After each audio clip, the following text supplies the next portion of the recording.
Welcome to The Explainer. Today, we're diving into something absolutely crucial. What we've put together for you here is essentially the ultimate survival guide for reclaiming your mind, your body, and your career from the absolute chaos of modern life. We're calling it the Micro to Macro Survival Guide, and we're going to explore how tiny, seemingly insignificant biological shifts can completely alter the massive trajectory of your entire life. Okay, let's just dive right into this. Be honest for a second. Does it kind of feel like the world is literally ending right now? I want to validate your baseline anxiety right out of the gate. With the constant pings, the alerts, the nonstop digital overstimulation we're all facing every single day, it literally feels like the apocalypse is unfolding right outside our front doors. And honestly, it's exhausting. To put into perspective just how intense this feels, consider this extreme, apocalyptic timeline from the biblical book of Revelation. It starts with 30 minutes of silence in heaven, then it escalates to 5 months of locust torturing humanity, followed by 1,000 years of Satan in solitary confinement, and finally eternity on a peaceful new earth. We're cleverly using this ancient text as a metaphor today because that dramatic, incredibly high-stakes progression, that is exactly how our daily news cycle and our modern digital world are designed to feel. Every single notification feels like an earth-shattering crisis. Part 1. The Modern Chaos Epidemic. Now, you might be wondering why it feels this way. Well, this overwhelming feeling of chaos isn't just metaphorical. Most of us think of our smartphone as just one computer, right? But it's actually not. The SIM card inside your phone is essentially its own complete, independent computer system. And as you move through the world, that SIM card is constantly communicating with various cell towers, tracking your exact location. Even wilder, proactive SIMs can talk to your phone's baseband processor and initiate hidden, encrypted messages back to the cell network. And it does this completely bypassing the operating system you actually interact with. It is quite literally a tracking device hiding in plain sight, which completely validates exactly why we constantly feel so monitored and overwhelmed by our own tech. Part 2. Hacking your nervous system. Okay, let's pivot immediately to some hope and action here. Because before we can ever hope to fix our macro life choices, our careers, our finances, our daily habits, we first have to address our biology. And we do that by activating the parasympathetic nervous system. This is the calming, restoring part of your nervous system that completely counteracts the fight, flight, or freeze response. And here's the real secret. You cannot simply think your way out of anxiety. If a tiger jumps out at you, you don't rationalize with it, right? Your body just reacts instinctively. To actually calm down, you have to use a bottom-up approach, meaning you have to use your physical body to send a safety signal all the way up to your brain. And here is the absolute fastest way to do it. It's known as the physiological sigh. Step 1. Take a double inhale through your nose. What this does is it physically reinflates the tiny air sacs in your lungs. Step 2. Follow that up with a long exhale through the mouth to offload all that carbon dioxide. This is pure neuroscience, folks. It is the fastest, hardwired way to eliminate the stress response in your body in real time. It's basically a biological override switch. Another really incredible bottom-up physical hack is the 5-4-3-2-1 grounding method. When your anxiety spikes, you literally just stop and consciously anchor yourself in your physical senses. You identify 5 things you can see, 4 things you can physically touch, 3 things you can hear, 2 things you can smell, and 1 emotion you are feeling right in that moment. This rapid sensory checklist instantly forces your brain out of its future worry loop and anchors it straight into the present moment. It sends a really powerful message to your brain that you are safe right now. Part 3. Rewiring fear and rejection.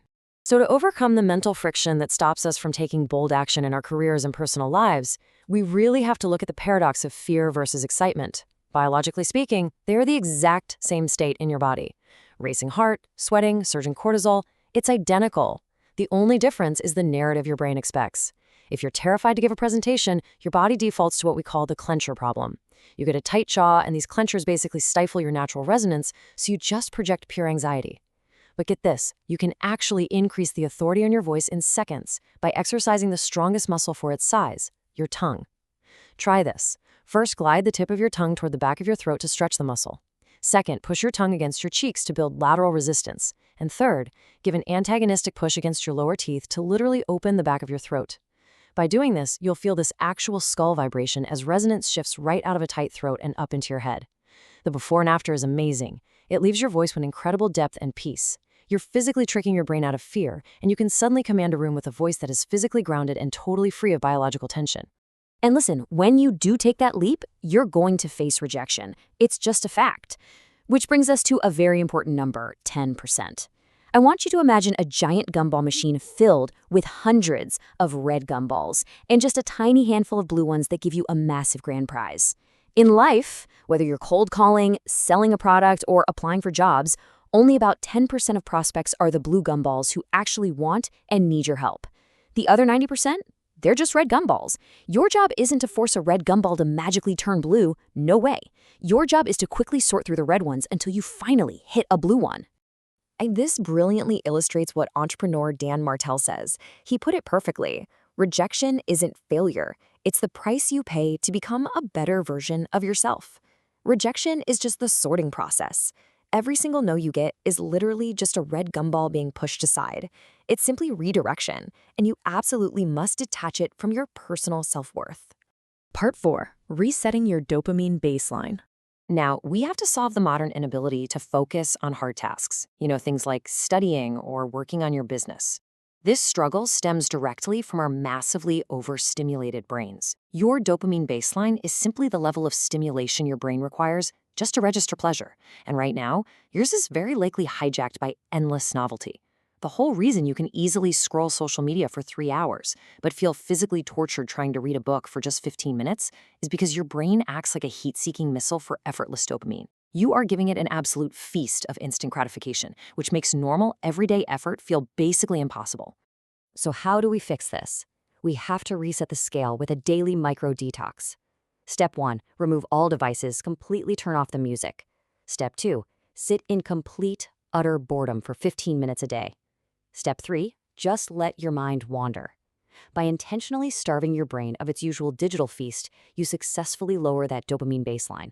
And suddenly, doing hard tasks naturally becomes so much more rewarding because your brain actually learns to appreciate the smaller, slower hits of true accomplishment. Part 5. Why boring jobs win. All right, now that the micro tools for our mind and body are locked in, let's zoom all the way out to lifestyle design and the massive choices we make about our careers. Society is constantly contrasting exciting dream jobs against boring corporate jobs, right? We're always pushed to pursue our passions. But here is the really toxic reality of so-called dream jobs in fields like gaming or fashion or sports. Because literally everyone wants them, companies can get away with offering terribly low pay, demanding unpaid overtime, and fostering completely abusive management. There is an endless line of candidates willing to suffer just for the prestige. Meanwhile, mundane work holds a hidden massive advantage. Honestly, working a boring job is the ultimate macro life hack. For one, you often get better median pay because the company actually has to incentivize you to be there. You also get experienced, stable management who treat the work as what it is, a job, and not some world-changing crusade. You get firm work-life boundaries. And honestly, most importantly, you actually have the energy, the freedom, and the cash to enjoy your real hobbies outside of the office. Part 6. Reclaiming your rest. But look, absolutely none of these incredible survival tools matter at all if you cannot sleep. Which leads us directly into the ultimate modern plague, insomnia. So the crucial point is this. The truth is, your brain attacks you at night because you distracted yourself all day. Those racing thoughts keeping you up at 2 a.m., that's not random anxiety. That is simply your brain finally running forced updates. Because you stayed busy and distracted every single waking moment of the day, your brain literally never had a chance to file away memories or process your worries. So the second you lay down in the quiet dark, it seizes the opportunity. So here's a brisk checklist to cure this. First, schedule daily worry time. Actually give your brain 15 dedicated minutes during the afternoon to just process its anxieties. Second, do daytime paper brain dumps. Physically write your to-do list down before you even leave work. And finally, when you are actually laying in bed, list the things you are genuinely grateful for. This shifts your perception from scarcity to abundance, which physically turns off the brain's alarm system so you can finally actually rest. As we wrap up, I really want to leave you with this final provocative thought. If an oak tree seed is put into a tiny 2-foot pot, whose fault is it when it stops growing? It's sure not the seed's fault. It simply fell prey to its environment. We must fiercely protect our environment from the absolute chaos of the modern world. By calming your nervous system, hacking your dopamine, and intentionally designing a life of stable peace, you are essentially breaking out of that tiny pot. The tools are right in front of you now. The only question is, how big will you grow?